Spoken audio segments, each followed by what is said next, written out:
fix bad pull caller error on Windows 11 and Windows 10. Basically, a related error. And to fix this issue, the first workaround is right click on start button and choose run command.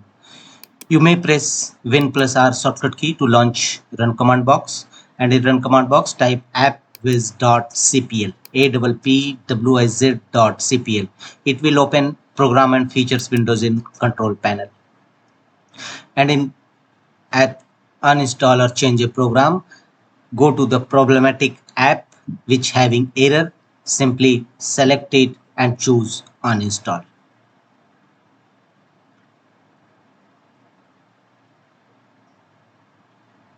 Select it and choose uninstall.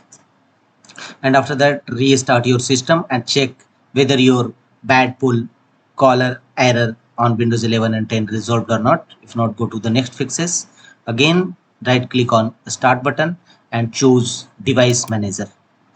And in device manager, similar process. If you found any corrupted or outdated device driver having yellow exclamation sign, then simply right click on it and choose update driver, and choose search automatically for drivers and let the window complete the updating process. Apply this process for all the outdated or corrupted device driver.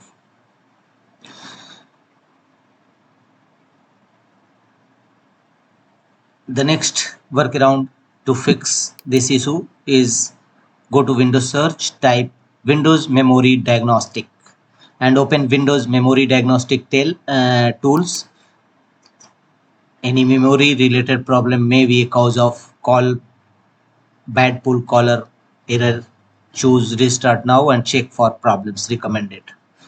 Check your computer for memory problem and check whether your error is resolved or not. If not, go to the next fixes. Again, go to Windows search and type cmd and open command prompt Windows as administrator mode.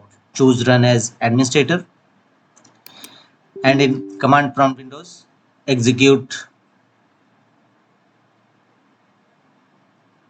a scanning command, DISM tool, and a SFCS scan now command. Simply run the SFCS scan now command, DISM scan health command, DISM check health, and DISM restore health. Apply all these 4 commands one by one, followed by enter key on each time. Simply execute in command prompt Windows and press enter on each time. And after scanning, don't forget to restart your system. Your problem bad pull caller resolved.